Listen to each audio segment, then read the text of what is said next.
Our beloved 8% Hard AF Seltzer is now live in Florida, Georgia, Alabama, Texas, Ohio, Montana, Idaho, Oregon, Michigan, Pennsylvania, Illinois. Go to hardafseltzer.com today. Click on the store locator and enter your city or zip to find the closest location nearest you.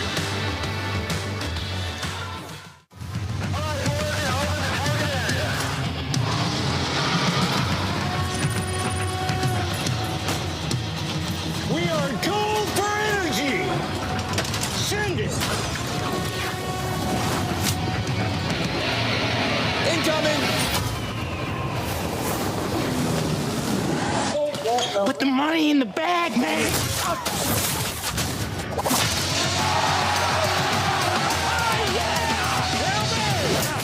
As I said, your paycheck is your thank you. What's going on back there? This is awesome!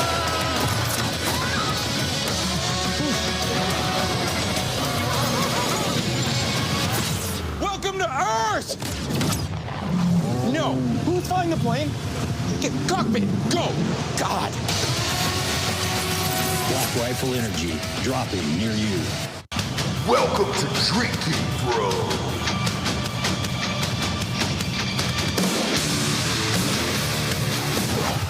Yeah, welcome to the NFL Prediction Show, Week 15, brought to you by MyBookie.com.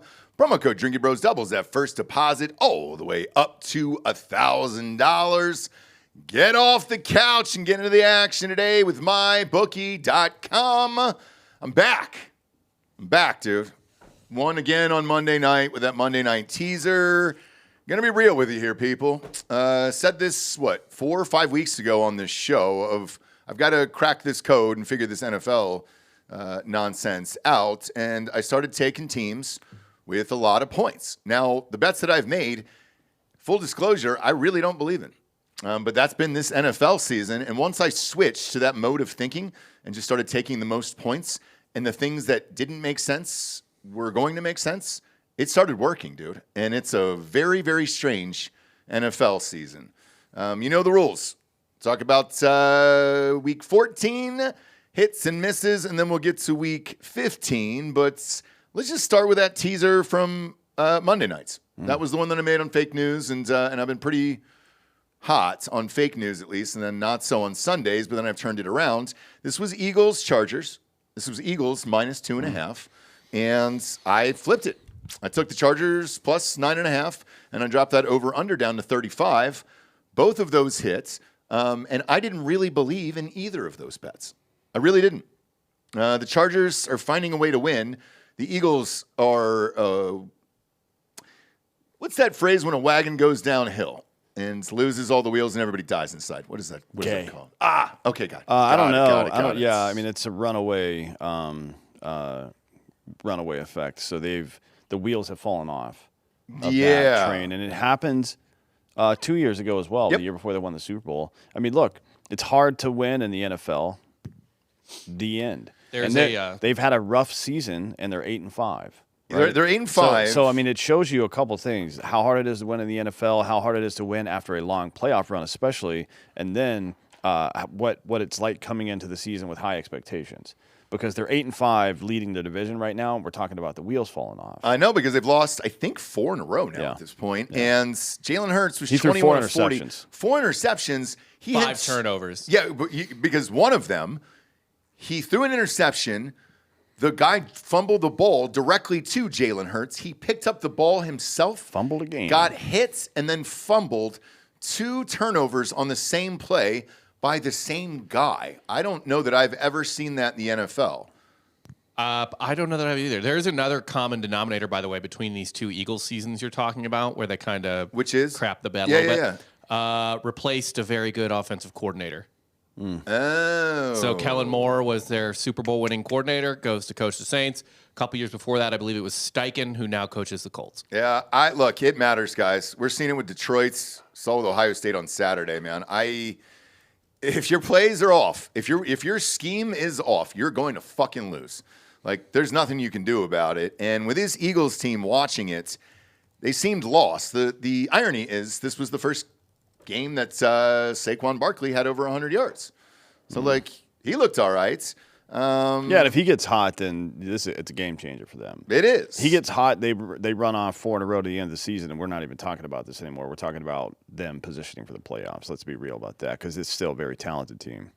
It is. But they can't lean on Hurts as a frontline passer. It's just not how their offense is set up, and it's also not his skill set. I know. I mean, we've seen the formula for them to win.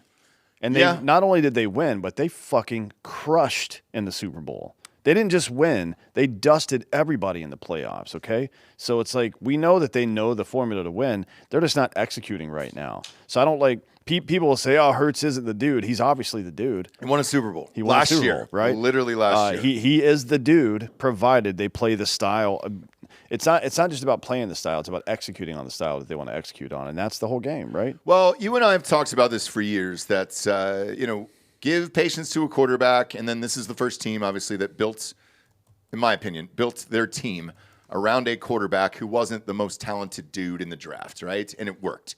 However, to your point, they have gotten away from all the things that won them the Super Bowl with his specific skill set, and I do think that OC change, Bob, that you mentioned, is massive, because you've got to install that exact plan for Jalen Hurts to execute it to his specific skills, or you're fucked. And these are two extremely talented OCs as well. Like, he's not just losing, the system changes, but he's losing, high-end talent. Well, you saw what happened to the Falcons. When Shanahan left, toilet. Yeah. They've never gotten out of the toilet since. No, I mean, I wonder who's for the Chiefs. It matters less because they got Spags on defense, but Andy Reid is their OC. Let's be real about that, right? And it's Nagy right now. As it is official. Yeah.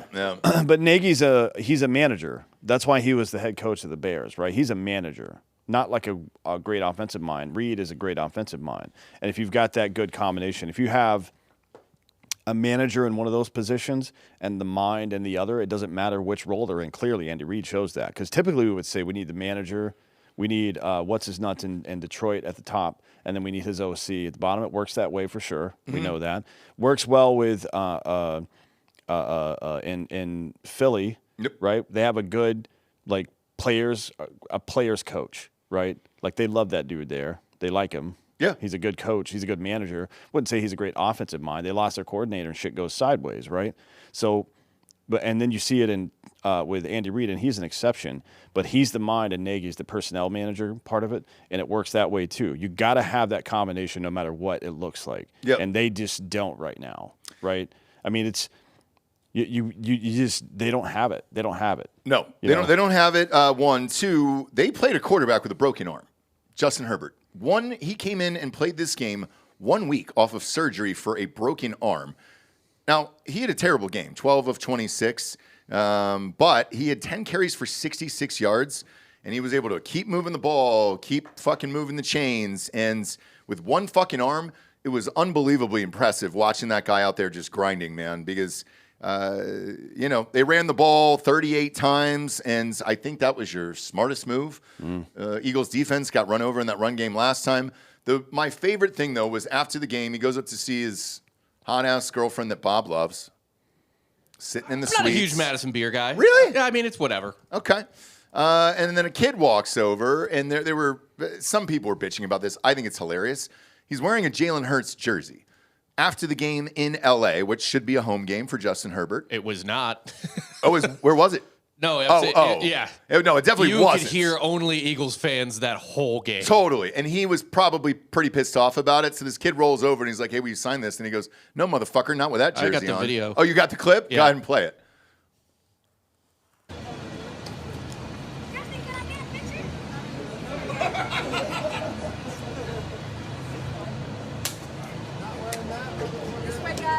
Not wearing that, he said. He said not wearing that, motherfucker. Just saying, I'll make him take off the hat, bro. Sorry, guys. We gotta keep this. People are like trying to talk shit to him about it. Everybody that's up in the stands with Herbert is laughing about it. So clearly he was just being a dick to be funny, right? Yeah, and I, again, have zero problem with it. The other part of this video, Bob, if you look at the end, if you scroll all the way to the end of this video, where he's at, right there, perfect, pause right there. He's got a fucking broken hand, for Christ's sakes. Like, and he just played an entire football game, went up to see his girlfriend and family, and then was cool enough to at least throw a funny jab at the fucking kid and his parents. Like, I love it. I love it even more that he fucking won the game for his team with a broken arm.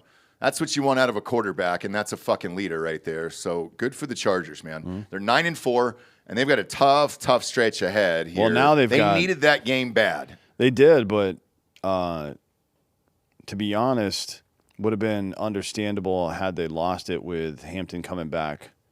First time in like 9 weeks. Yeah. And Vidal has looked pretty. So Vidal's a pretty good third down back. It's not the combination they wanted at the beginning of the season, but this is definitely serviceable. Fuck yeah. And, Herbert, for his part with a broken hand, they tried to put outside pressure on him.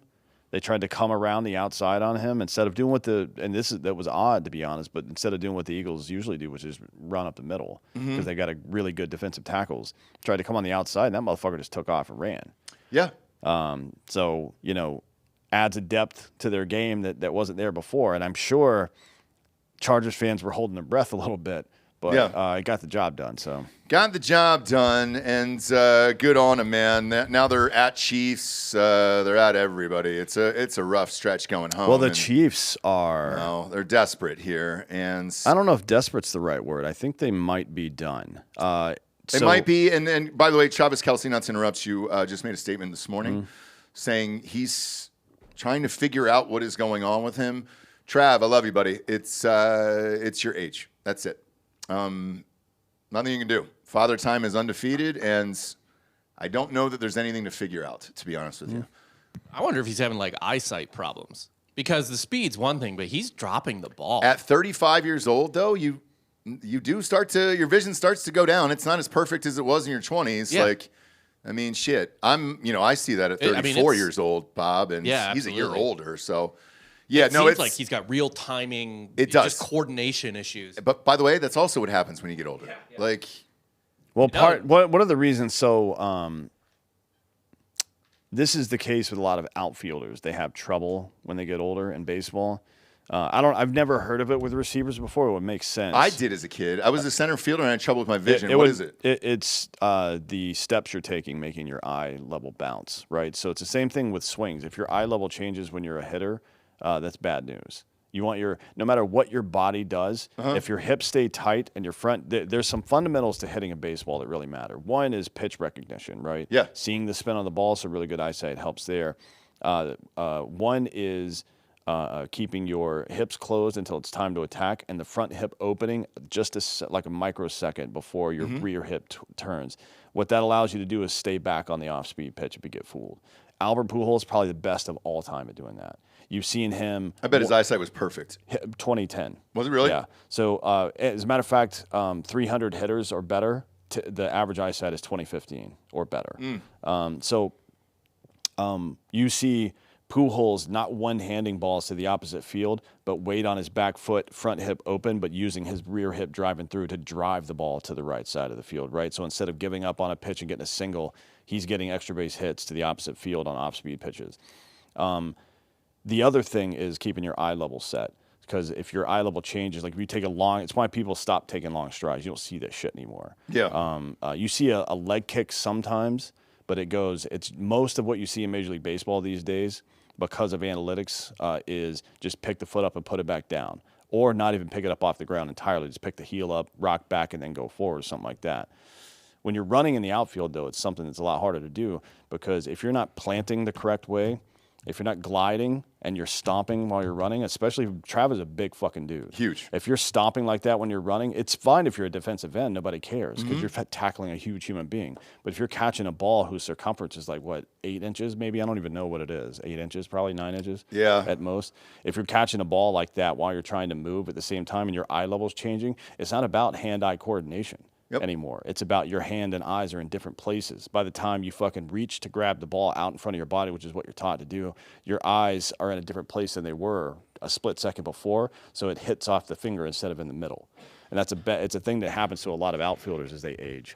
It's also a lot of something that happens to outfielders when they're young and haven't learned how to do it yet. It's one of the things in training camps that they have to coach kids on. So I think it might be that. I think he's probably a function of it is him getting older and overcompensating by having to work harder to run as fast, and it's making him stop instead of glide. That's my opinion. Well, when we were with him, one of the things he said, and he was very, very cool about it and hilarious and all this shit, right, was the week before, because he sat out that game we were there, he said that was the one where he tried to dunk over he scored a touchdown, tried to dunk over the field goal bars.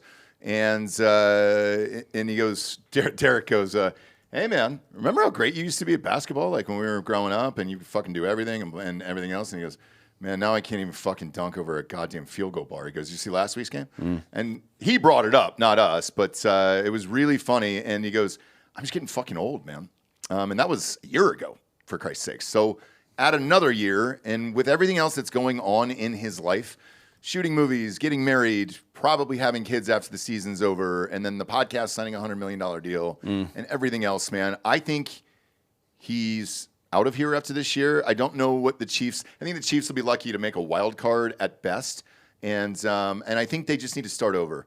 Draft a fucking running back, for Christ's sakes, in the first round. I don't understand. Like, you've been missing one for years and years and years. Well, now that they've got those receivers, I think, a running back.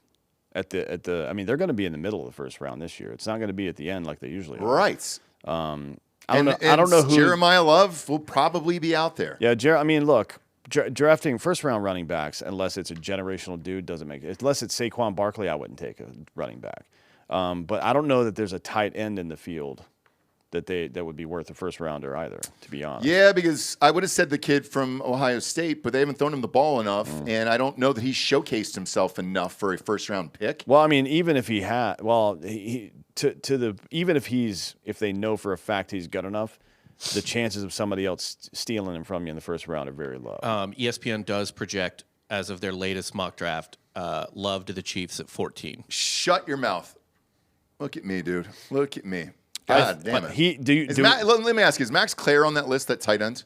I don't understand that. In the first round? I would not take Jeremiah Love in the first round unless I was at the end of the first round.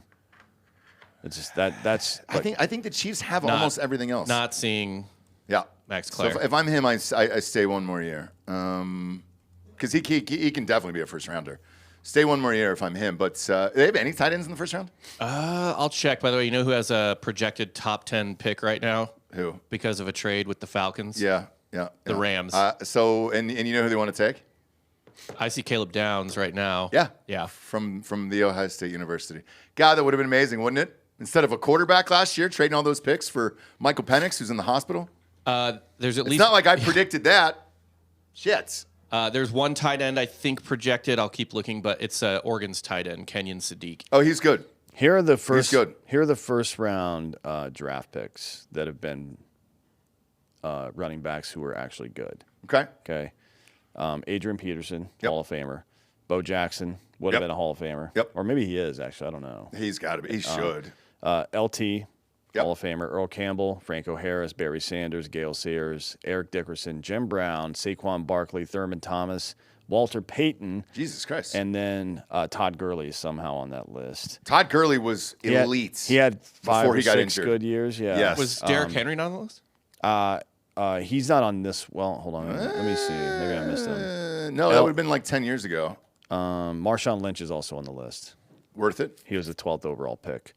Jahmyr Gibbs was first round. Steven Jackson. 2 years ago, he was worth it. Steven Jackson's on that list. Definitely not. Steven Jackson but he was 24 awesome before he got injured. He was 24, so that's fine. Steven Jackson put up insane numbers he did. for a while. He was my fantasy god. Because I used to ride that steed, He dude. was the last of the St. Louis Rams who were like really good. Yes. Like, Steven Jackson he ran for he was a fucking animal. He ran for 1,500 1 yard, but really only a couple of seasons. So we got hurt. Yeah. He was also a big receiving threat. Like he caught a lot of balls. And by the way, he would smash people in the fucking face as hard as he could.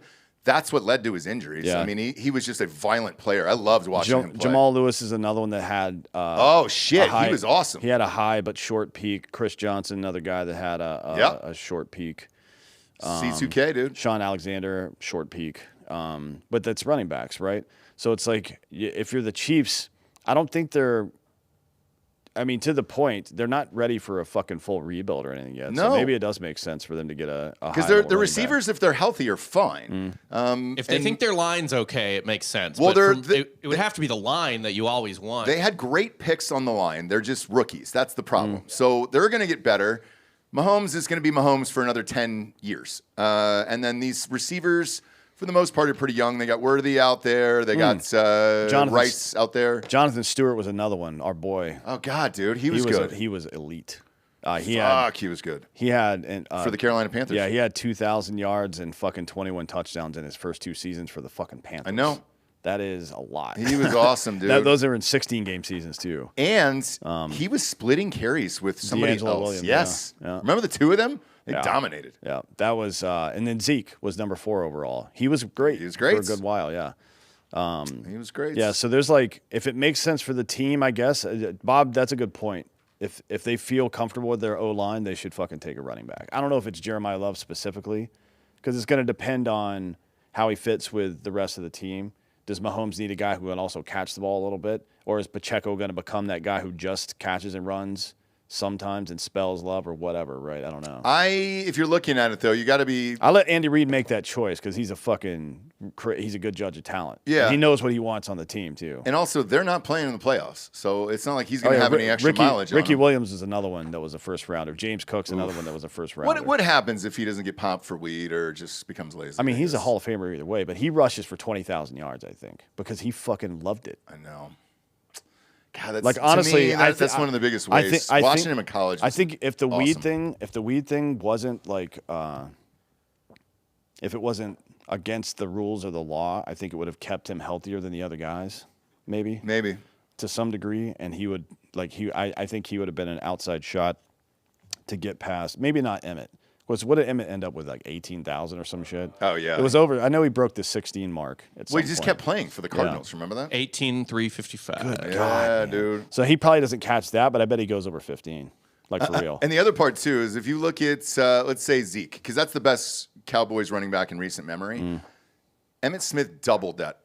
And Zeke had a really good career. Yeah, I mean, Zeke went for what? Doubled it. 9,000? 10.5 or something, I think. I want to say somewhere in the 9,000 range. I don't know Towards the end is... Yeah, I don't know what it was with... tapered off. After he left. 9,100. Yeah. That's where he was. No. But Emmitt Smith still doubled that, for Christ's sakes, which is insane to think about. But in this game against the Texans... I took the Texans. I took the points, and here we are. So, yeah, I ended up taking the Texans' money line. I did not. I didn't. That's another bet that I just didn't believe in. Chiefs at home with a 6-6 record. I was like, "There's no way they'll go to 6-7." The Chargers are going to put them to bed. It's going to be Steph Curry night time after this week. It stuck in my brain, dude. And I jacked this spread up to 10. So it was like, all right, even though I didn't believe in it. Rams, Cardinals, I believed in this one. Sadly, did you make I don't think you made the playoffs either in fantasy.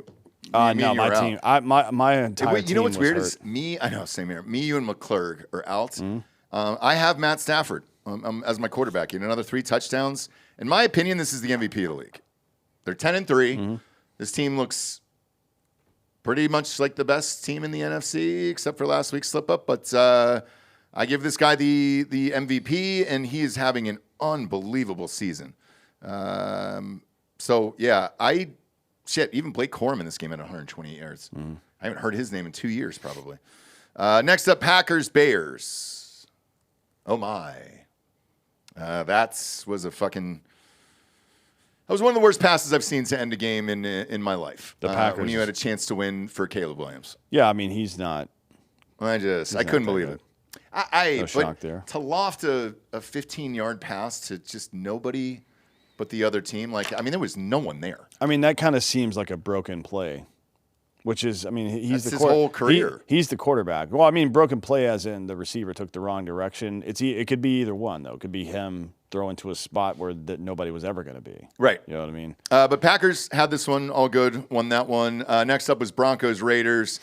Tease this one down to 1. I told you the Broncos only win by 1. Thank God. This was the Vegas mob story here where they kick a field goal with 1 second left just to beat the spread. Yeah. For no reason whatsoever. Yeah, it pissed me off because I bought half a point and took it to 7, and they still pushed me. I mean, what a fucking waste of time that was. Boy, I didn't want to watch it, so I was just like, all right, cool, man. And they were up big the whole game. Raiders came back and scored like 10 in the fourth quarter. Yeah. But Broncos continue to roll 11-2. You know. The Broncos really wanted to get all of their other guys some touches in the backfield. They did. Harvey looked great. They could have stuck with Harvey and fucking.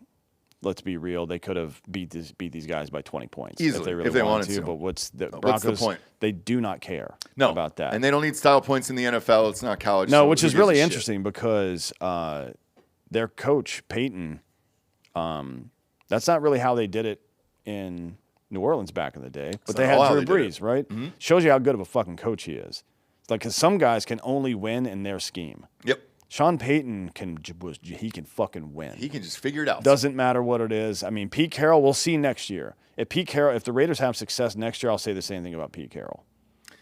Yeah, but not yet. I just don't know what to do with their quarterback situation's terrible there, and they have homeboy on a deal. They're not even in that big of a bind anymore, though, compared to how other teams have handled the quarterback position the last 5 years or so. The Raiders can go out and draft a guy and just eat the money from Geno. Yeah. Honestly, that's what teams are doing these days. They don't give a shit. So I think so. I think and that's probably what they should do. If they can find a guy they like, at least. I mean, they're going to only win 3 games probably, so they're going to have a good draft pick. Oh, yeah, they're going to have an amazing draft pick. Next up was Steelers-Ravens. Stayed away from this. Didn't know what to do. Thank God I did.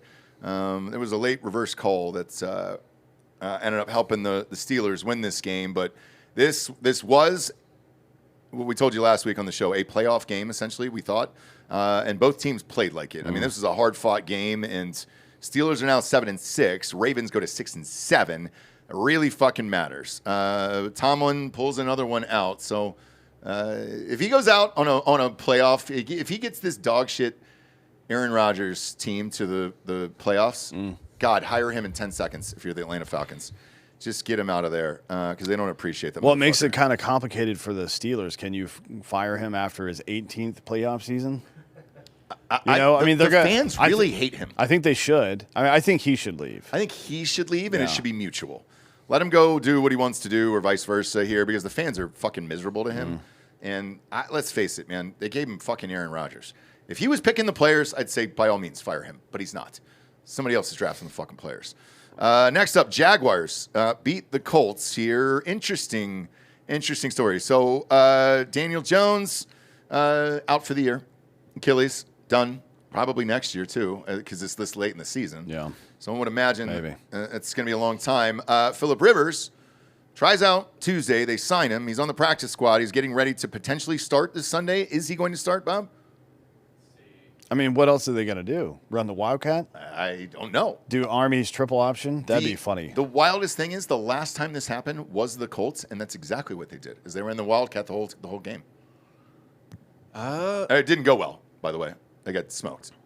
But yeah, I'm not seeing the news yet. Let me check Twitter. I haven't seen. I'll tell you what, and here's why I'm asking, Bob, because if he does, this is one of the only games I watched on Sunday where I will be locked in to see Phillip Rivers come back at age 44 and a current semifinalist for the Hall of Fame right now, today. So there's right now, as of yesterday, a very real chance he starts against the Seahawks. Wow, what a blast. Oh, it's the Seahawks? Yeah. That's a tough defense, too. Seahawks by $1 billion. I mean, Phillip Rivers is a nice guy. He loves talking shit. I don't think he's going to be talking too much shit, though, right? No, where is it? Like, he's going to be trying to fly under the radar, I think. Is it in Indy? Because I think a home crowd could push this forward. I think they could win. I do, too. It is at Seattle. Fuck. No. Imagine your first game back is in fucking cold-ass, rainy Seattle. That crowd is loud as shit. And they got a really good team right now. They're rolling. That's a tough one, Phillip. Sorry. Jaguars are quietly 9-4. Trevor Lawrence, man. white man's dream. Here we go. 9-4 Jaguars are probably in the playoffs now. I just need one more win. Who do they got the rest of the year? They got Jets. Oh, they're in next week. And it's at Jacksonville. Congratulations, Trevor Lawrence. You led your team to the playoffs. Way to go, buddy. Essentially one tough game left. The Broncos, Colts, and then the Titans to close it out. Holy shit. I mean, they got a shot for a 2 seed. Yeah, they have a shot at a 12-win season. Yeah. They got a legitimate shot at a 2 seed, which is wild to me. And honestly, the way the Broncos play games, they could jump up and bite the Broncos in the ass. I know. It's certainly possible. That's what's been wild about the NFL this year. Next up, because we're going in reverse order today, Derek is in Mexico right now. So, yeah. Saints versus Buccaneers. All right, this was the only game I lost. And I lost this bad. I don't know what happened here. I didn't watch it. I was out with my kid training and 24-20. What happened in this? Didn't watch. Okay. Tyler Shuck had 2 touchdowns again, and he's now faced the 2 top teams in the NFC South and beat both of them. So good for you. Yeah. But this is also the NFC South. So this is the worst division in football. What am I missing with this Buccaneers game?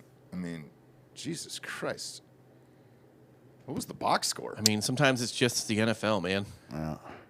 It was at the Buccaneers, though. I mean, this should never fucking happen. Bucs ran the ball well. They turned it over once, but it was a split. They had more time of possession. They were 3 for 13 on third down. That's not great. Godwin played. They were also Agbuka played. They were also 2 for 7 on fourth down, which means they turned the ball over 5 times on fourth down, which is odd for a game. So technically, they had 6 turnovers to the 2. I know why. But I don't know where. I know why. Is their punter dead? No, it's Baker Mayfield. Remember, he was in a sling after that game, and he's playing through that injury.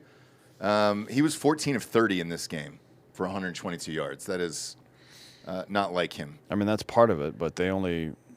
His arm was in a fucking sling. They didn't. They punted 0 times in this game. They were down. So. That doesn't matter. They weren't down enough. They lost the game by 4.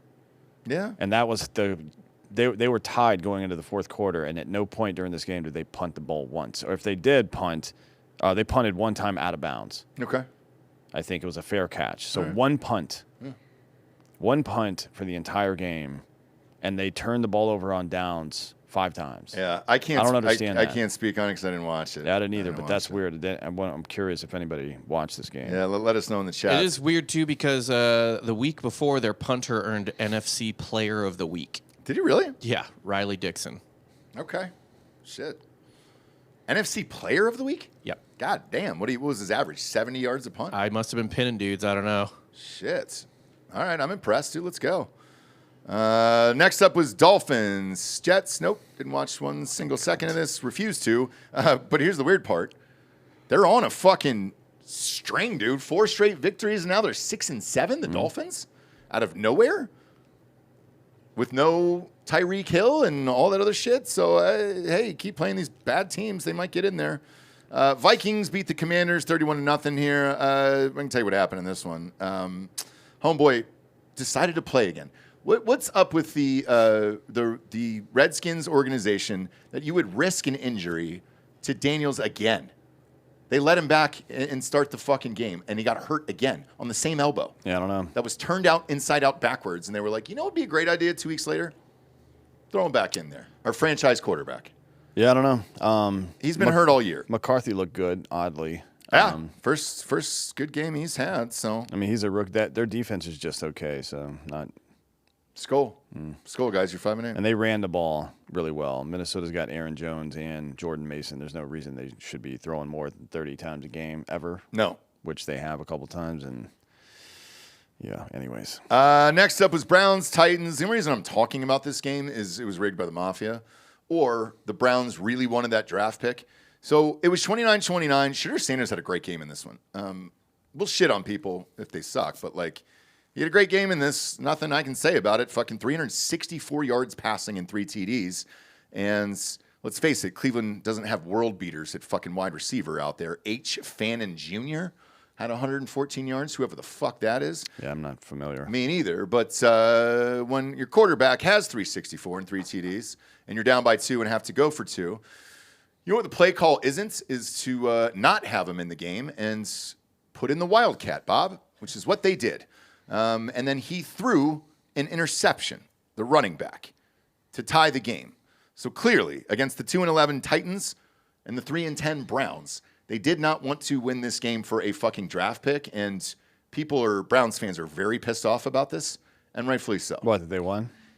Well, they didn't try. Like, you didn't even try for the tie, which is very, very odd to me. They brought themselves closer to the Titans and Raiders for that first draft pick, though. Sure did. But, man, if you're in the stands watching this fucking game, I'd be pissed.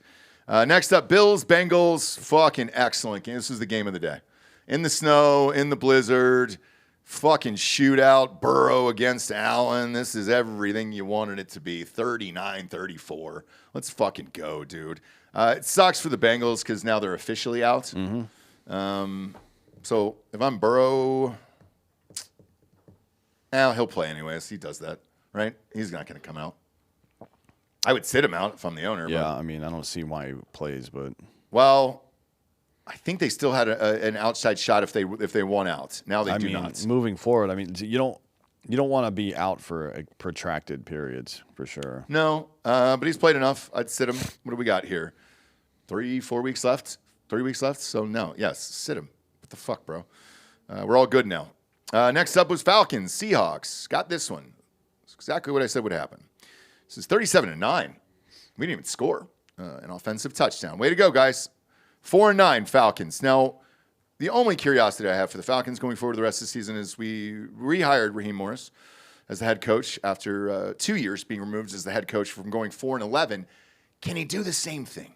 Can he go 4-11 again? He's 4-9. I believe in you. I believe that you can lose the next 2 games and repeat the same record you had from 2 years ago as our head coach of the Falcons. Please. Yeah, they're playing the Buccaneers next week and then at the Cardinals. And then the Rams after that, they're fucking done. Worst part about it is you could say, hey, pull the Browns and lose out, get a better draft pick. Sorry, we traded those draft picks. We have no pick in the first round next year. Doesn't matter. And they're going to get Caleb Downs because of it. Best fucking safety in college football. Jesus Christ.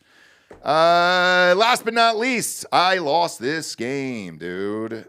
This is one of my first times ever in my life where I bet the Cowboys. They were on a roll.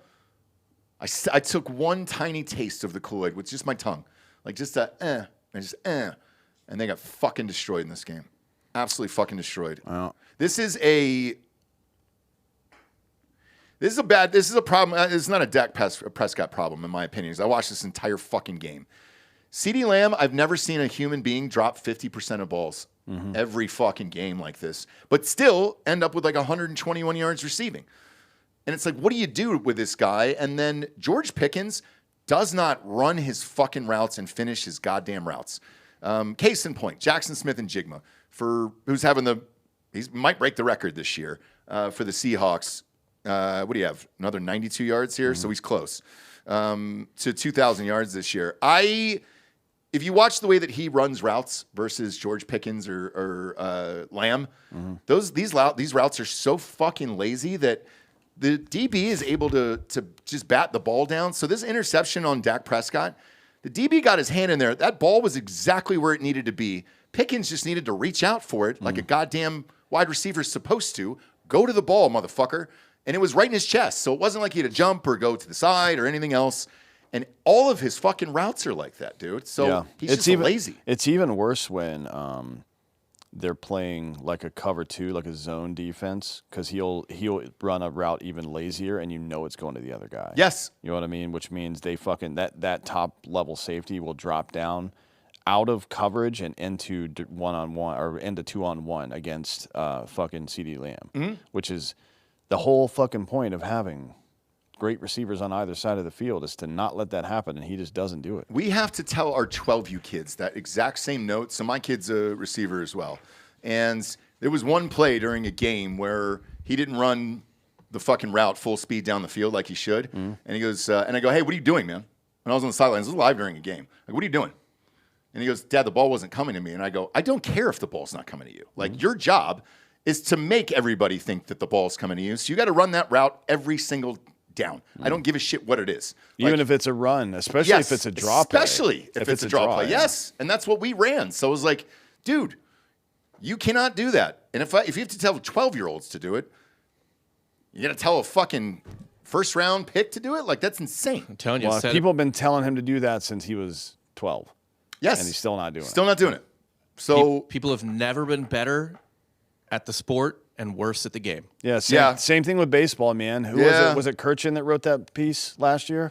Maybe. About everybody sucking at running the bases now? Oh, God. At it. It's nuts, isn't it? It's nuts. It drives me insane. I can tell you why, though. That one I have an answer for. The way that they've changed the rules in youth baseball, you're learning bad habits at an early age in running bases, and that's carrying on for the rest of your life because you think talent can overcome it. It doesn't really fucking matter. Yes, it does, dude. And sorry, guys, you're going against a fucking dynasty in the Dodgers who just got the best closer in baseball now. You got to be perfect to beat that fucking team next year. Speaking of which, Pete Alonso to the Orioles today. Mm-hmm. Really? How old is Pete Alonso? 31. Yeah, early 30s. 31, 32 maybe. Someone a home run derby a couple years ago. Yeah, he's a good player. He is. He's a good player. He's looks like Popeye in real He is life. an underrated defensive first baseman too, honestly. But he can. I mean, I don't know what he's a leader. He's a good leader. I don't know if he's playing first base for them or what, but yeah, he's steady. 40 home runs. He's going to hit 270 to 300 depending on contact that year. And those fences at Orioles Stadium are nice. Yeah, I mean, and the Orioles have. They're forgiving for a home run hitter. They lost Cedric Mullins, right? Didn't he go somewhere else, or is he still? Yeah, on that he's team? gone. No. He's on the Rays now, if I'm not mistaken. So they lost Cedric Mullins. They needed a guy who was an older fella because they've got Rutschman, Mountcastle, Holloway, Gunnar Henderson, etc., who are all fucking like 25. And now you got a leader in the locker room who's a veteran and a great fucking player that everybody will believe in. That's a great pickup for the Orioles. Yeah, they got to do something about the pitching a little bit. They need some help with the pitching, but I think this team is inching their way. Yeah, what was the contract for? Do you know? 155. So it's not a backbreaker. Shit. That's not bad at all. Good deal. Today, Yeah, by good today's deal. standards. Yeah. God damn. Congratulations, Yeah, Orioles. and he's a true power hitter. Yes. So 31. He in real life, because we went to that home run derby, he's like Popeye, his forearms, man. It's nuts. Yeah, it's rotational power too, which means it'll age well. Yeah. You know what I mean? Like his power isn't from like a big stride or any of that stuff. It's rotational. It's through the hips. It's a lot like I can't remember his name. What's the dude's name that was the first baseman for the Cardinals all those years? Poole? No. More recently.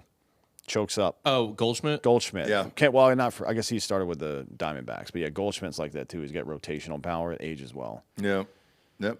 So, Great pick. TBD on that one. Great pick. All right, kids, we got some sponsors. Put the shit wagon on the air, and then we'll get to this week's picks. First and foremost, mybookie.com. Promo code Drinkin Bros doubles that first deposit all the way up to $1,000. Bob, give us the Heisman odds, Heisman trophies on Saturday night.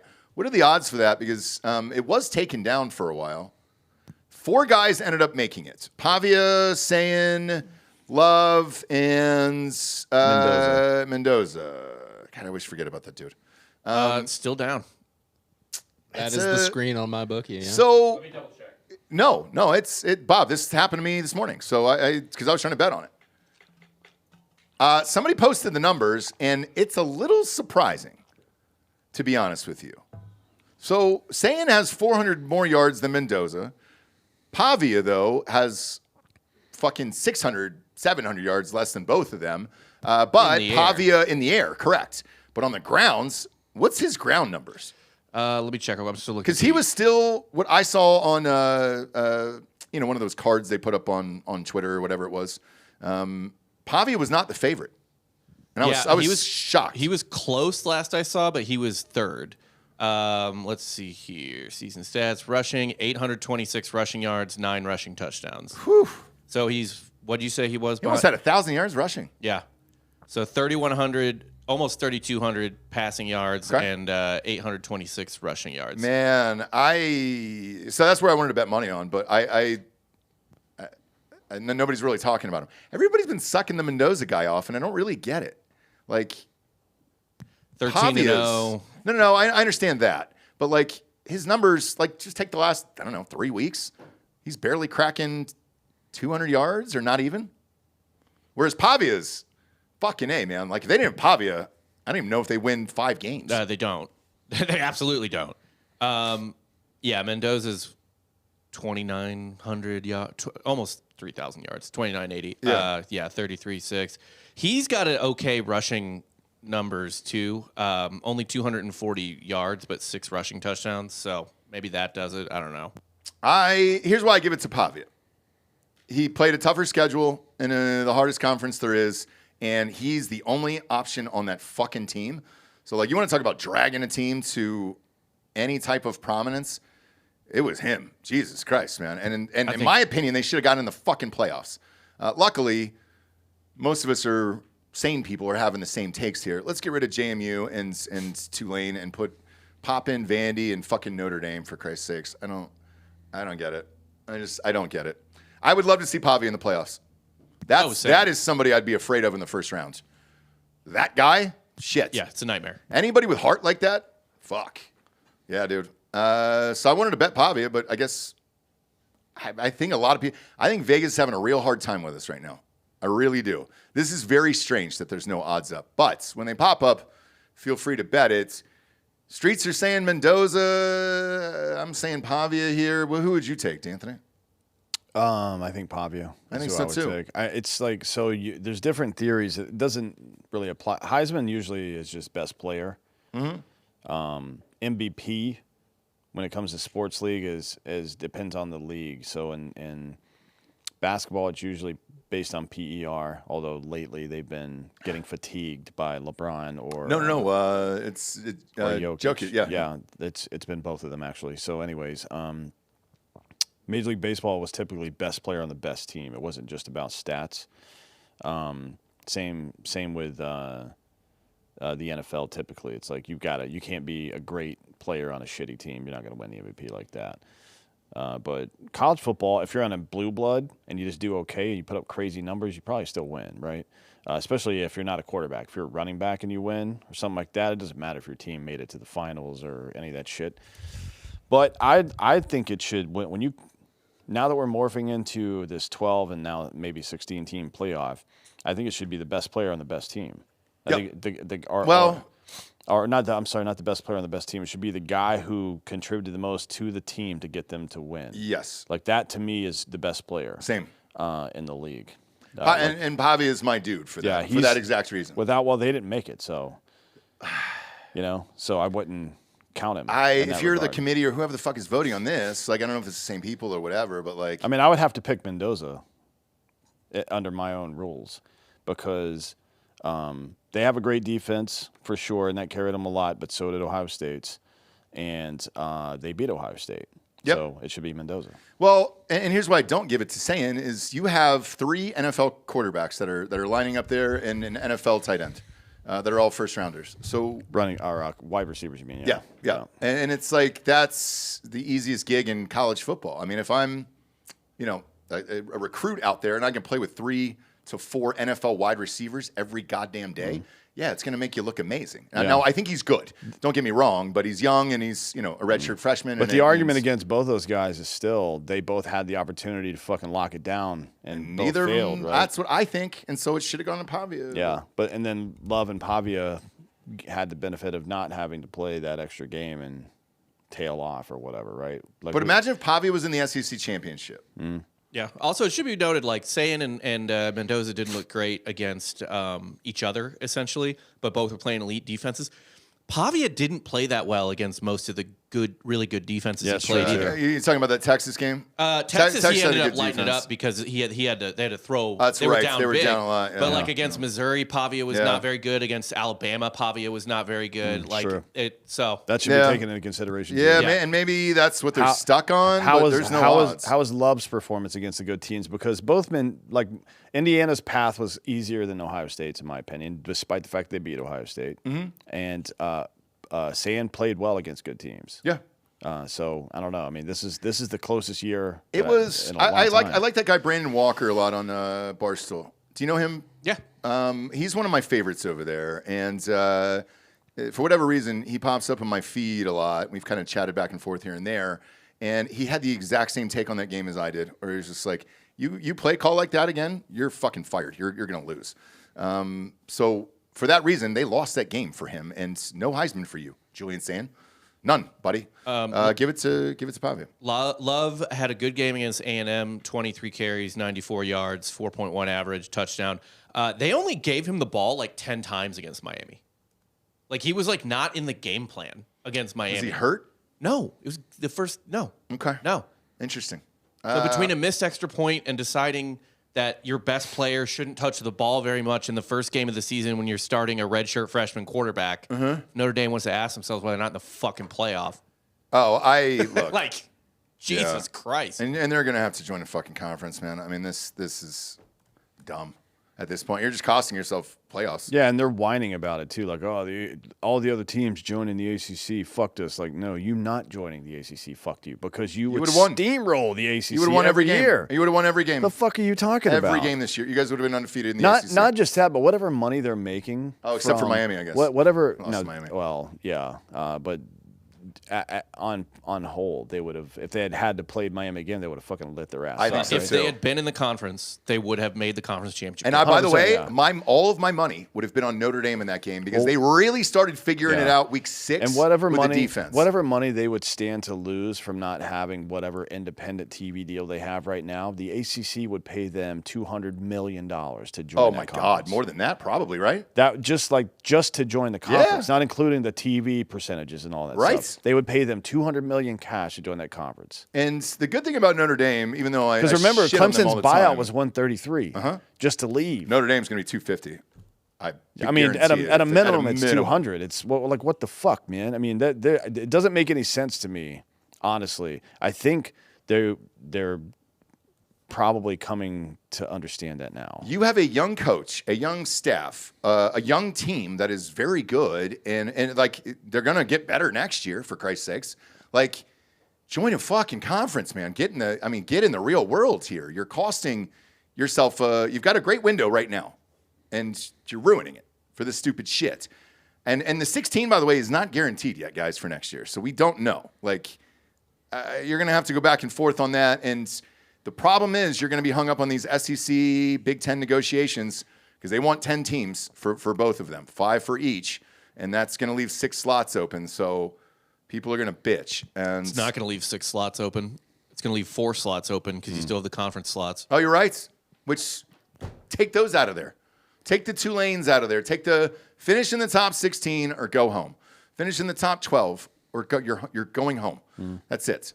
But you can bet on all this shit right now and watch for that Heisman to pop up because I don't know what's going to happen on Saturday night. I really don't. Gut would say Mendoza. Money would go to Pavia if the odds were decent, but I don't know.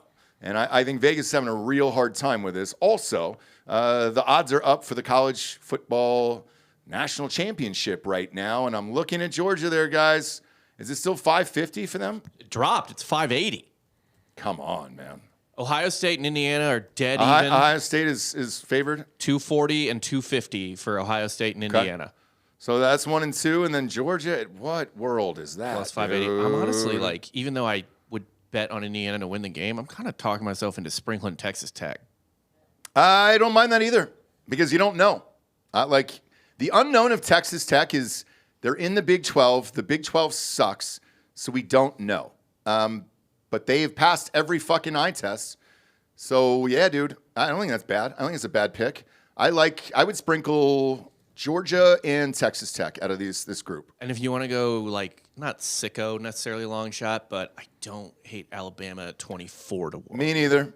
Because if they get by Oklahoma, and let's say it's convincing, and let's say Jam Miller's looking good, and then because I think they beat Indiana, they're in the championship, dude. Alabama is good enough to beat any team in the playoff field on any given day. I agree. And as long as Jam Miller is healthy, they need him to be healthy, though, running back, because they don't have anybody else. There's not a ton of separate. Like, talent-wise, Ohio State's the most talented, but in terms of what I've seen all year, I don't think there's a ton of separation between Alabama at 24-1 and Ohio State at 2.4-1. Yeah. Well, right now Ohio State's biggest weakness is their offensive coordinator. Yes. Right. And is he going to be checked in for the next 6 weeks?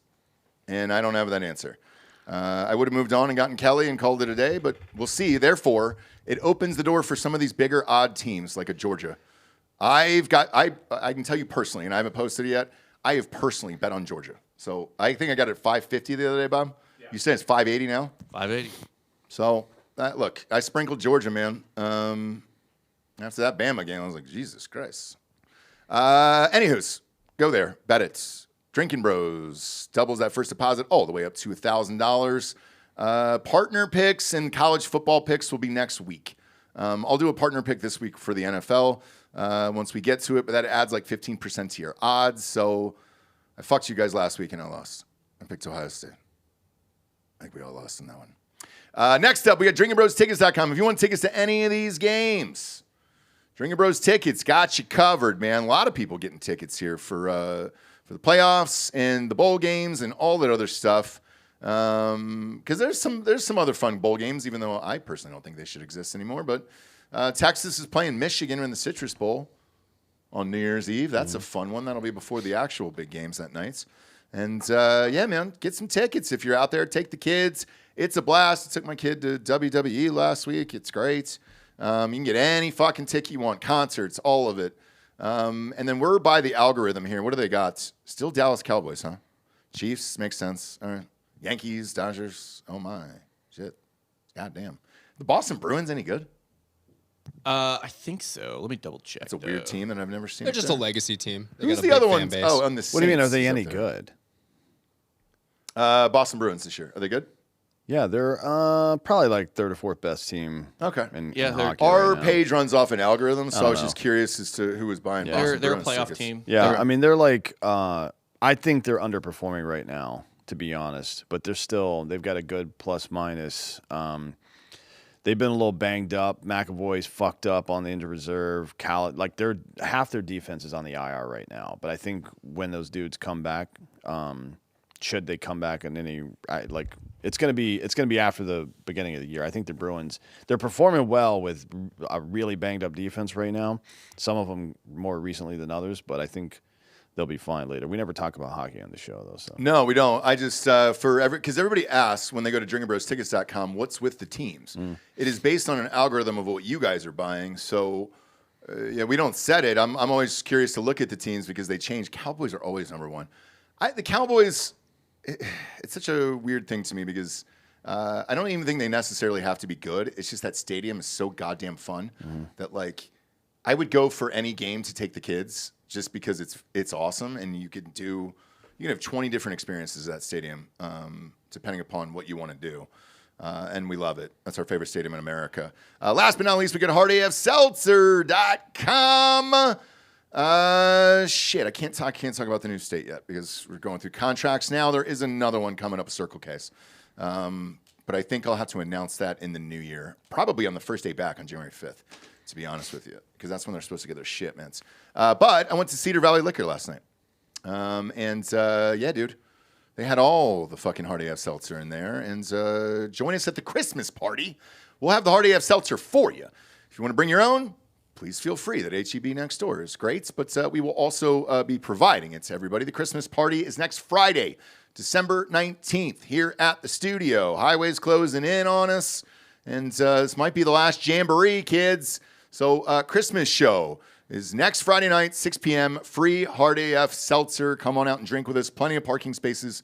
We got 3 acres. We own all the land. Park wherever you want. If you black out here and sleep in your car, great. Don't give a shit. Just don't drive home, okay? Go to the store locator, enter your city or zip. It'll take you to the closest location nearest you. Just made another 20,000 cases, so everybody should be all stocked up across the nation. No complaints. Texas is selling out fast. They always sell out fast. Look, the product always sells out fast, so get it while you can, especially for the holidays. Stock up. That is my recommendation to you, and you'll get the same response. Even this dude I coach basketball with is like, Jesus, man. Did you guys intentionally do just like liquid Jolly Ranchers? Hey, and I go, tell him to mind his fucking business. I go, no, I said, yeah, we did. And he goes, what's the guy's name? Let's dox him. No, name and address right now. I don't want to hear that shit anymore. Sure, can't do that. Mind your goddamn he's a good business. dude. Yeah, I'm sure he's a good dude. But he goes, dude, me and my wife, he's like, we were all just slamming these things. He's like, these are way too easy. And I go, huh? Yeah, I get that a lot, actually. People are like, 8%, huh? That's usually the response. There's no context to it. They just say 8%, huh? Yep. After the fact, I'm like, yeah, how you doing? I know. I'm like, oh. I'll show you the new carton, by the way, after this. I had to buy my wife flowers. Approval on it. I know. Jesus Christ. Mm-hmm. All right, let's get to this week's picks. Thursday night game. Just a banger here. I'm kidding. It's not. It's the Falcons at the Buccaneers. This is Tampa Bay -4.5. Drake London, is he still out? If he is, go ahead and bet the house on Tampa. Well, Kirk Cousins is the quarterback, so not like it fucking matters. Who? But Kirk Cousins? Yeah. Remember that guy we spent $250 million on? That was fun, huh? Was that the contract? Close. No game status listed. He did not participate in practice. Good. I wouldn't either, Drake. Sit it on out, bud. You proved this year, in my opinion, you proved yourself as a true number one wide receiver, and you're on my fantasy team. You were fucking awesome, dude, before you got hurt. It's 60 catches, 810 yards, and 6 tutties on this dog shit team. And he's been out for weeks now at this point. That's what cost me the fantasy football playoffs too. Injuries, man. Every fucking year. This injury just crushed my team, dude. He was my number one. But give me Buccaneers all in. I don't think they lose 2 in a row. Unlikely at home that they're going to lose to the Falcons here. Yeah. So all on this one for funsies, because I always do a teaser with this shit. I'm not crossing the 0 on this one. Oh, God, that means I would have to take the Falcons. No, I'm just going to take the Buccaneers. No teaser this week on the Thursday night game. Fuck you. I don't believe in anything the Falcons can do or not do anymore. Next up, we got Browns at the Bears. Yeesh. This is Chicago -7.5. I think that's too many points because of my man's be going for that sack record. And well, he wants to crush that sack record too. So he's at 20 now.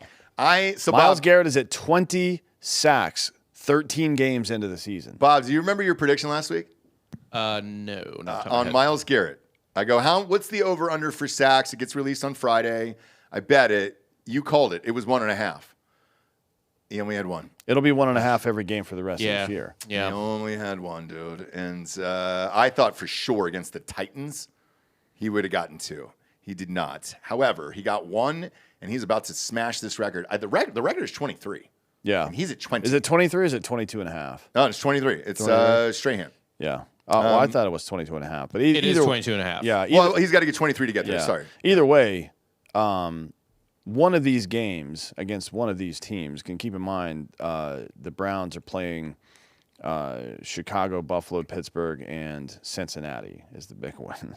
With no line. That's the last game of the season, and it's also Burrow should game. sit out too. I think. I still think that Caleb Williams is one of the most sacked quarterbacks. He is the most. Over 50 this year. So do you know why? Because he scrambles all the time, and sometimes it's for no reason. Well, sometimes it is, but I think he just did it at USC all the time. Honestly, I think you get him more mental toughness and under control a little bit, and the dude's going to be good at some point. I don't know if he can actually. Caleb Williams? Yeah, if he can solve for that problem, if one of his coaches can turn him into an actual man, then he can be really good because he's got physical talent just in his head, right? He's not good. It's going to be 12 degrees, by the way, at kick. But this is like Trevor Lawrence's issue too. Yeah. And like most guys don't get over that hump. Josh Allen worked his ass off at it and finally get over that hump, although he's regressed a little bit this year with the accuracy and stuff. But he had a good 3-year run where he just wasn't turning the ball over and blah, blah, blah. I think Williams can do it. Telling us. Maybe. Williams can do it. I mean, he's got the physical tools to do it. Whether he can do it mentally or not, we'll see. But either way, Myles Garrett this week and in week 18, I guess, or 19. What is it? Are there 2 buys now? Yeah. Week, whatever the fuck it is, the last game of the season, he's going to get at minimum 2 sacks in both of those games. Mm-hmm. So he's broken this record. I think he wants to get to like fucking 24, 25, 26, 27. He's on pace for 26. I would love to see it. Look, as a Browns fan, you should want to see it too. It's the only thing you guys have to live for. Yeah, make history. So I was incorrect about the 2 buys because next year, what they want to do is go to 18 games next year and give 2 buys for that and then take away the preseason games or 2 of them, I think. And not the worst idea. Well, with the way college football is now moving, the NFL's got to push their shit back. So this would help them with the playoffs, and it would get the dream of the off day after the Super Bowl with President's Day being the next day. So, but you know what it does? I mean, all it does is turn the first game of the year into a preseason game. Yes. And we're starting to see that already. And for a lot of teams who are still trying to figure it out, it turns games 2 and 3 into preseason games as well, which makes it really hard to bet for Vegas. And I think that's something that the NFL needs to take into consideration because fantasy football and gambling saved the sport. Yeah. It still continues to. Ratings for college football and NFL are through the fucking roof this year. Look, 7.5.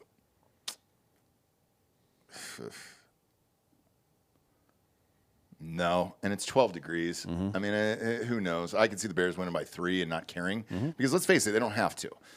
Typically, I'd shit on this team this week like I do every week, but you know, if you're 10-4, 12-degree weather, just win the fucking game and get off the field. That's my opinion. Doesn't matter in the NFL, so fuck it. But I don't want to bet it.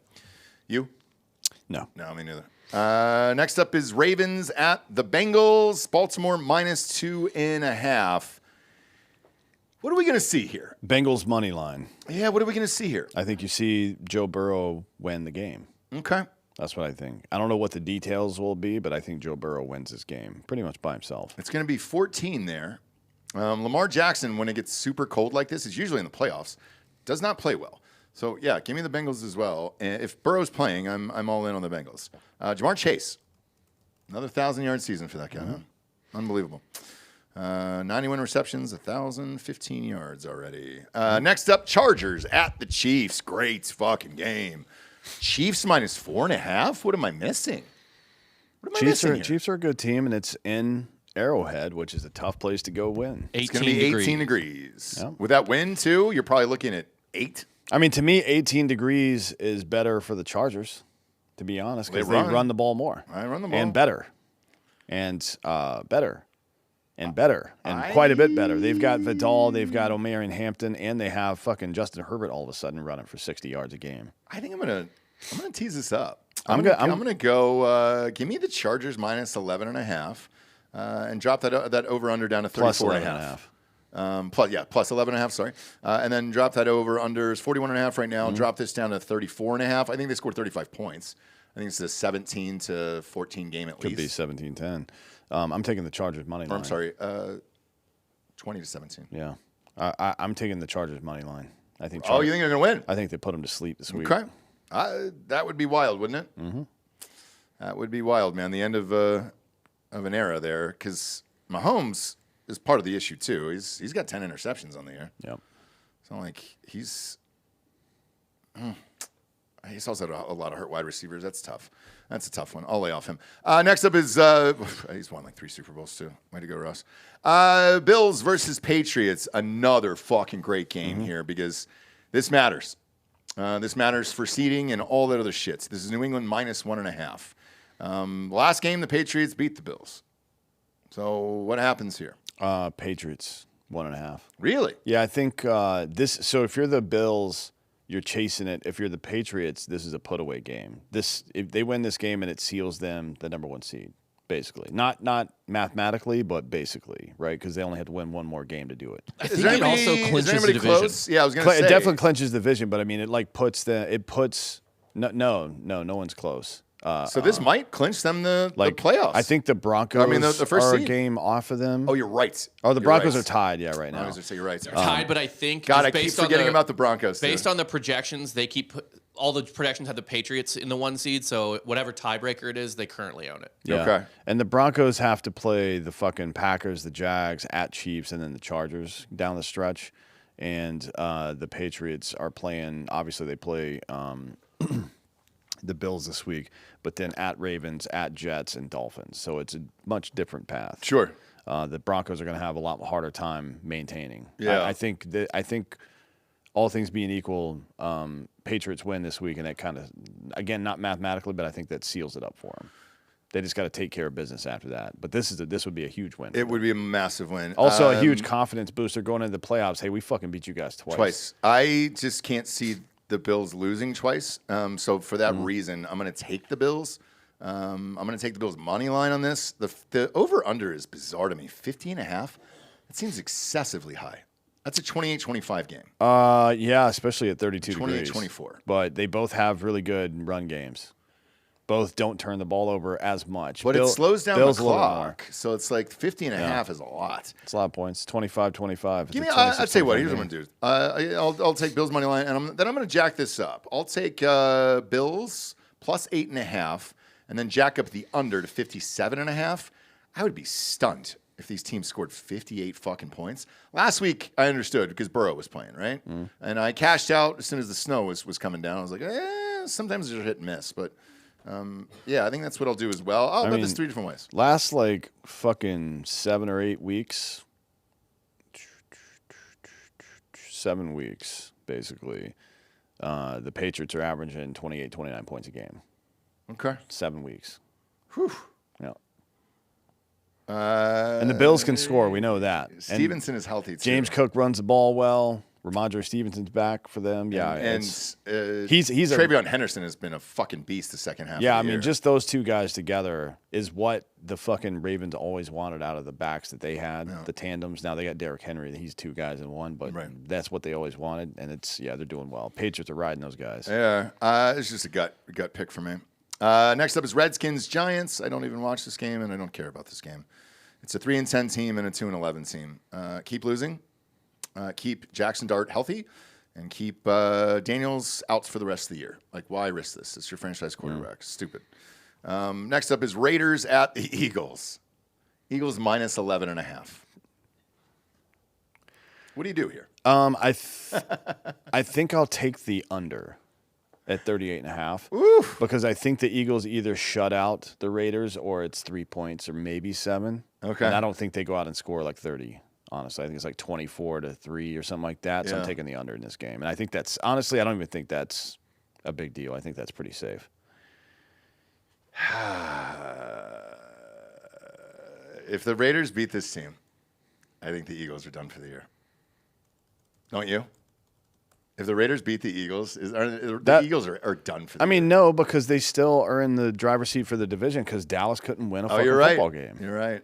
You're right. I forgot about that. God damn it. All they had to do was win one game. To be fair, it's not that simple. They were playing Detroit, and Detroit's a good fucking team. They've just been struggling. But, yeah. Raiders kept it within a touchdown. And now, granted, it was the last second field goal for a Mafia hit. But I don't like this. I'm not going to bet it. I don't like the way the Eagles are playing right now. And should they win by 11.5? Yes, normally. I don't know what the fuck's going on with this team. Next up, Jets at Jaguars. Jaguars minus 12.5. Okay, let's pump the brakes here. Mm-hmm. Jacksonville minus 12.5. Fuck off, man.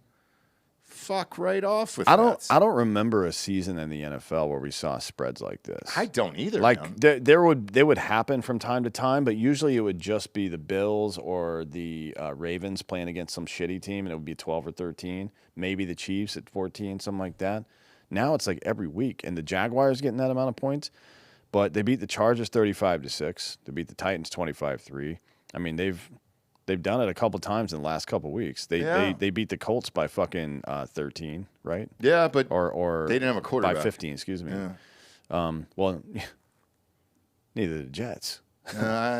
Jets defense quite a bit better than the fucking Colts. Who is the quarterback? Actually, is it Tyrod Taylor? Not now. The Colts defense is actually probably on par with the Jets at this point because after some of the pickups they made. Yeah, Tyrod Taylor. No, I'm not betting this game. Sorry, guys. No, that seems too much. Next up, this is another big spread, man. This is Houston Texans. This one I'll take. Cardinals at the Texans. This is Texans minus 9.5.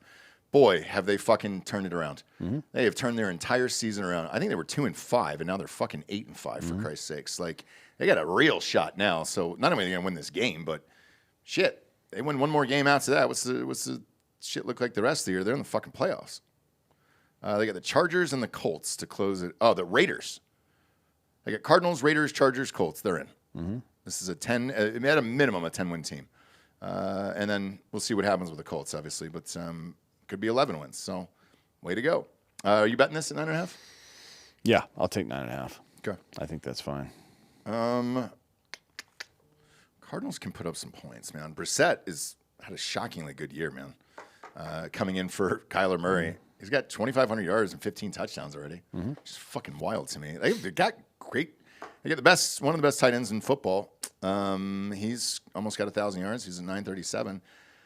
I'm going to go up with this real high. It's a 16.5. Take the Cardinals plus the points, and then go down with that over-under on a 35.5 in this one. But it's going to be a fun game to watch, so I'll watch it for sure. Yeah. Next up is Packers, Broncos. Let's go, dude. Spread is exactly where it should be. Well, sorry, I misread that. Green Bay is actually favored in this game by 2.5. Mm-hmm. At home for Denver here at 11-2, and then Green Bay's got the fucking. Who do you got in this one? I'll take the team that's undefeated at home. Same money line. Same. Yeah, easy. Sorry, I misread this. I thought this was. I'm not even taking the points. I'm taking the money line because nobody's coming to Denver and beating the Broncos yet. And they win by 1 point. Give them the benefit of the doubt. And they win by 1 point every week. So it's like, hey, dude, you're giving them points at home? Yep. Shit. I misread it. Give me the Broncos in this one. Next up, Lions at the Rams. Another fucking banger of a game. All right, man. Shit. This really started to pick up here. This is the Rams minus 5.5. Who you got in this one? This over-under is monstrous. 55.5. That's a college over-under. Yeah, that 5.5 is a bit too rich for my blood. I think this is going to be a tight one. I do too. I don't know which way, though. I mean, certainly the Rams could win it by 7. It's right there in the middle between 3 and 7. So, give me the Lions plus the points. I think it's a field goal game. Maybe. I think it's a field goal game, and I don't touch that over/under. It's way too high. But yeah, give me the Lions plus the points. God, they look great on. Again, they look great one week and then shitty the next. Tough call, but they need to win this fucking game. That'll put them at 8-6, so they have to win this game. Give me the Lions plus the points. You betting this? No. Okay. Panthers at Saints. This game does exist somewhere in the universe, and this is Panthers minus 2.5. Who you got in this one?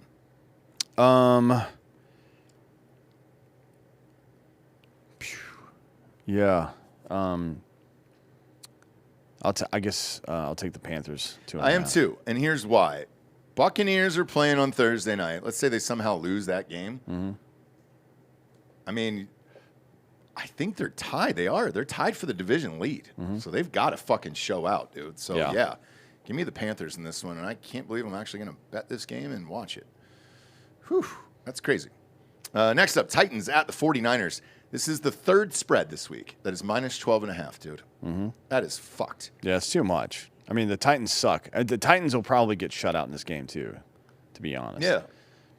So, I guess. I mean, 44.5 seems like a wildly high over. No shit. In this game. I mean, I know the Titans scored a lot last week, but it was the Browns, dude. Like, let's be honest here. So, even the next game. Did you see the spread on this next game? 14? I mean, the Colts don't have a quarterback. Well, they do now. No, they don't. They've got Hall of Famer Phillip Rivers starting at quarterback there. Give me – okay, so 49ers game. Look, it'll go in teaser cards for me. Sign up for Drinkin Bros Sports on Facebook. I will put this in a teaser and drop this down to 5.5 with all the other shit that I usually do on Sundays. But I'm not going to bet this straight. 12.5 is a lot. And I don't know. What's the benefit for the 49ers to care? Let's say they get up by 10. Do they give a shit anymore? No. Titans are going for the number 1 pick, so they should lose the game. But, yeah. Next up is Colts, Seahawks. Seahawks minus 14 in this game. If Phillip Rivers starts, I will bump this up 0.5 points and take the Colts plus 14.5 just for the story. I want to see this happen. I want to watch this game.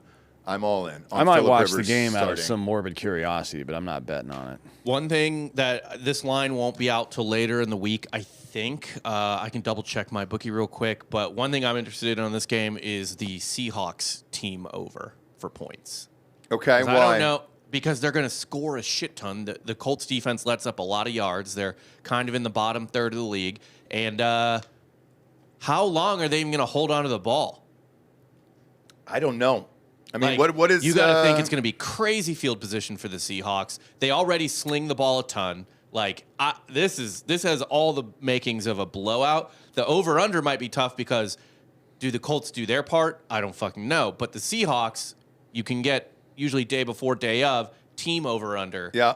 The team over-under, really interested in the Seahawks for the over there. Well, here's what's if you're looking for any insight on Phillip Rivers and what he's been doing, at least for the last 5 years, I'm coaching high school football. Now, at least he's moving around every day, and he is throwing the ball probably in practices and shit 5 days a week.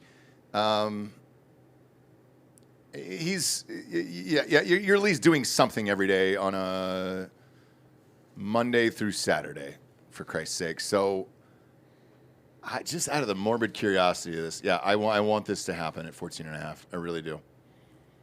So I'll take it, and I'll throw like $100 on it. It'd be really funny if they were able to pull it out and win, but there's no fucking way. Could you imagine, dude? Yeah. It'd be like a fucking Disney movie. Yeah, like The Rookie. There's no way. 14's too much, though. I'm not doing that. I am. I'm going to do 14.5 for the Colts. If Phillip Rivers starts, if he does not, then no, I'm not touching this game. Is he? It seems like he probably is. Let's if I had to guess right now. Let's go, dude. Next up, or if you believe he's going to get hurt, holy shit, then that team fucking over-under would matter. If he gets hurt, they're running Wildcat the whole game. They don't have another backup quarterback. So, fucking A. What a wild situation. I mean, this is a playoff contender who is now completely out of quarterbacks, and they've gone to Phillip Rivers. Next up is Vikings at the Cowboys on Sunday night. Why? Why is this a Sunday night game? You can flex this game. Yeah, starting a couple of weeks ago. I don't know why they're doing this. I don't either. Technically, there's playoff implications. The Cowboys got to win this game. I would have flexed up that Lions-Rams game. Or the Packers-Broncos. Shit. This game has playoff implications. I mean, I guess Packers-Broncos might be a preview to a matchup if they were to make it to the Super Bowl, but this one has immediate impact. If the Cowboys lose this game, it's pretty much over for them. Yeah, but do you care enough to against the Vikings to put that in prime time? I would have put two good teams in there, but Cowboys always get ratings, you know. They do. Dallas is a massive city, and their fan base is there. So do the Vikings. They have a weird fan base, man. So even though they don't have a lot of people in that state, this is Cowboys minus 5.5. Who you got? Yeah. Fuck, man. I like how this game is putting you to sleep. It's less about the Cowboys than it is about the Vikings and how like wildly inconsistent they've been. And granted, at Packers, at Seahawks is a tougher game than Redskins at home for a lot of fucking reasons, but they almost got shut out 2 games in a row and then shut out a team. Wildly inconsistent. So I don't know where to go with this because they're not going to shut the Cowboys out under any circumstances. No. So I'll probably and the Cowboys defense has been improved. They're just playing kind of goofy and disjointed right now. They got fucking, 44 scored against them last week? Yeah, but I don't think the Vikings are going to do that. No. I'll take the Cowboys again. No, I'm not. I don't like it. I'm not doing that. I don't like it, but I'm going to do it. Sorry. Can't do that. How did, let's see. Also, George Pickens, again, who we bitched about at the top of the show, he's 1,200 yards receiving, and he doesn't fucking try. That's how much talent this guy actually has. Oh, there's a guy who doesn't try to catch balls and a guy who can't catch balls. It's infuriating. At this point, we need to stop shitting on Dak and just feel sorry for him. By the way, you beat me by a millisecond on that one. Like, yes, Dak Prescott is putting the ball where it needs to be. Half of these picks are because his fucking receivers they're are doing lazy. Dak dirty. Like, truly. Like, this is fucked. This is fucked. I mean, that is, I cannot believe that stat. CeeDee's going to end up with 11 or 1,200 yards, too. What the fuck? Yeah, so he's going to have 2 receivers. And 50 drops. He's going to have a receiver with 11 or 1,200 yards. He's going to have another one with 15 or 1,600 and be a 500 ball club. Jesus basically. Christ, man. Yeah. Next up, you got Dolphins. And they're going to be able to be a true 500 this year because they tied a game. Right? Yeah. Like it's really funny. They're going to be 8-1. I know, it'd be great. It's hilarious. It'd be just great. to be like statistically mediocre. And they're 4-1 at home. Next up is, by the way, tickets are $37 if you want to go to that stadium. And a lot of fucking Vikings fans, too. Next up is Dolphins at the Steelers. This is Steelers -3. What's the weather like? 22 degrees for the Dolphins. Isn't there some weird stat with Tua? Yeah, horrible in cold weather. Yeah. Yep. He didn't look bad last time, but give me Steelers -2.5 in this one. Yeah, I'll probably take that.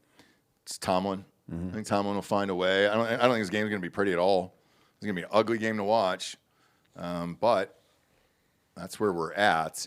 And then real quick, Bob, before we get out of here, my bookie, do we have the odds for the first round of the playoffs for college football yet? Yeah, I think so. I think so, right? I'm just curious to see what they are real quick. Also, while he's pulling that up, little housekeeping thing here. Wanted to give a shout out to our first ever sub on Kick.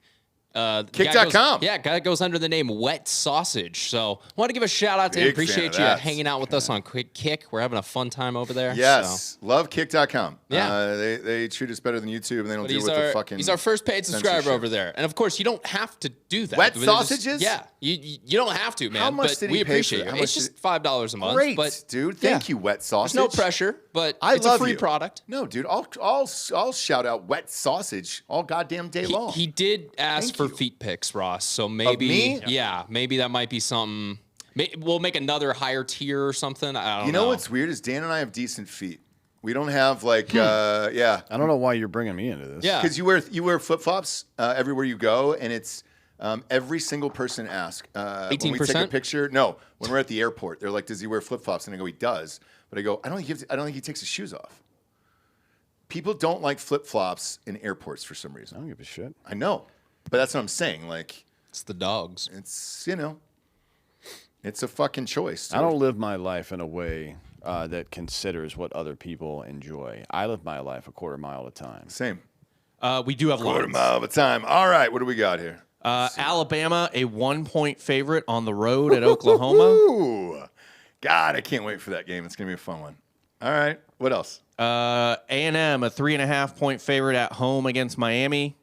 Oh, that's a great spread. That's exactly where that should be. Fuck. I think I like A&M a lot there, to be honest. Fuck you, my bookie. I know. Next one, great. Wait, -3.5 or +3.5? A&M is -3.5. Okay. Yeah. Okay. Tulane is a 17-point dog Get him out. in Oxford Get him out. against Ole Miss. I think Ole Miss rolls. And then James Madison, this line keeps going up, +21.5 Come on, man. at Oregon against the Oregon Ducks. Give me the Dukes to cover. No. Didn't they just lose their coach too? He's still coaching them, but yeah, he was hired by UCLA. All right. Another thing to look for here in that Ole Miss game, by the way, I've been kind of following this story. They're letting more and more of the staff go back and It's coach basically this like game. everyone but Lane is allowed to go back. That's it. Yeah. So 6 of them went back this week, and It's interesting. it is. Who is their technical head coach then? It's their DC. I forget his name. They promoted him to full-time head coach. Okay. Really? For the rest of Pete Golding. So he's gonna go next year? You think he's related to Ellie Goulding? That'd be great if he One hopes was. so. Yeah. Does anybody know who that is? Ellie Goulding? Singer? Yeah. What'd she do? Fuck yeah. Call Me Maybe? Is that the No, that's Carly Rae Jepsen. Ellie, here's my perfect description of Ellie Goulding. From the same time period, though, right? Yes. She's like Dua Lipa, where we can't really name a song. We know that they have hits and they're hot, but we don't really know. I don't know what she looks like. She was just I have no idea what featured she in a looks whole like. bunch of like EDM tracks from like the 2010s. Tons. She's Like everywhere. Zed, she worked with Oh, him, dude, or she him a whole was bunch. on all those fucking tracks back. So in the day. what's the song she did? Because I don't remember. I remember the name, It's obviously. like Gold or something like that. Ellie Goulding. Yeah, I we think can't Gold play it is on the here, name. can we? No, we can't do anything. It's No. YouTube. It sucks. Well, Kick. Well, kick.com. I mean, fuck. If this gets shut down, what do we care? All right. Yeah, because we put this video on fucking Spotify too. Play the song. Lights. Lights. Oh, yeah. Just play a couple bars. Do you know it? Yeah, I'm familiar. You're right. She's been on every fucking EDM track. I forgot about that too. Yep. I already know this Oh, song yeah, already. okay. Yeah. I recognize that. It was a massive song. Okay. Before we get out of here, quick updates. Daniels is out. So thank God the Redskins made the right decision against the Giants. Yeah, I mean, look, Jesus his Christ. arm is hanging off of his body right now. It was 2 weeks ago, and then they put him back in. Rivers is an option to start. Yep.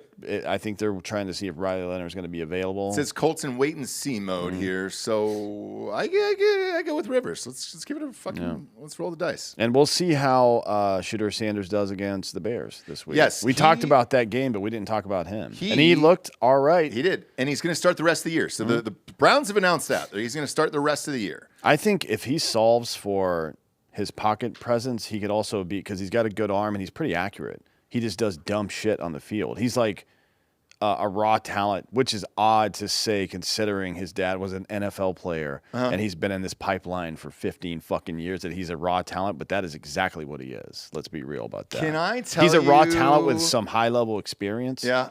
And still needs 2 years at least to get his shit together. When your dad is your coach your entire life and you're not fucking hard on him, dude, like, yeah.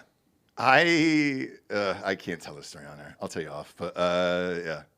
That's all I'll say. NFL players coaching their kids, it's never typically a good mix. So, yeah. Because eventually you got to get the fuck out of there, right? Can't coach them in high school, for Christ's sakes, in my opinion. But, hey, who am I to judge? Appreciate you tuning in. Kick.com. Join. Let's do this. Fucking, they're paying money too, right? Yeah, paid subs. I mean, you don't have to. Again, you can just follow the channel. But I mean, follow the channel, and what do they have? Ads and all that other shit? Yeah, we have to get to a certain amount of subscribers to like unlock stuff. They have like a tiered whole thing. We get verified and everything. But yeah, no, we're on the ladder for sure. Okay, good. Let's do it, dude. Appreciate you tuning in. Go to Spotify. Video will be up there immediately. Rate the show a 5-star. College football picks will be next week.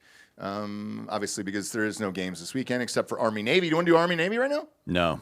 Why? Let's do it on recap. It'll be over. We got to pick it. Who do you got? Who do you got? I don't give a shit. So people think that because, and there's some people actually care, but because it's Army versus Navy, that people in the Army or people in the Navy and Marine Corps care about the game. And some people do. Those are all officers. They're all fucking West Point and Naval Academy graduates. Nick Palmisano. Just don't care. No. Yeah, If I have to hear one more goddamn rah-rah officer speech from Nick Palmisano, I'm gonna kill him and then myself. But I mean, shout out Nick. Obviously, the Army's slightly less gay than the Navy. What's the spread on the game, Bob? And it's not just how gay the Navy is; it's how like aggressively gay the Marine Corps is. So I have to pick Army. It has nothing to do with my service. Okay. It's mostly my fucking homophobia. Navy is a 6-point favorite. Over under is 38. I think it's pretty close this year. Actually, some years, like mostly lately, Navy's been way better. I think, right? Navy was way better this year too. Record-wise, they were quite a bit better. But they lost last year. Do you remember? Yeah. Mm-hmm. So give me Throw that. the record books out, baby. Hey, I just needed to hear the over/under. I always take the under every year. I'm not going to stop now. I'll throw 100 on the under. Do it every single year of my life. I love it. And I like watching the game. It's fun. If you've never been, it definitely is a bucket list item, man. It's fucking fun, dude. So if you get it shot wherever, I forget where it is this year. Is it New England? I think so. It was in Boston last year, I think. And they usually do like they're moving it. I think there was like a 4-year rotation now. Yeah, I think Baltimore, Philly, Boston, and somewhere else. But yeah, give me the under in that game, as always. Go to iTunes, rate the show 5-star, and leave a quick review. We'll see you this afternoon, probably around the 3-ish range, Central Time for Drinkin Bros on Drinkin Bros Podcast Patreon. For D'Anthony Hollaway, I'm Ross Patterson. This is the NFL Prediction Show, Week 15. Good night, everyone.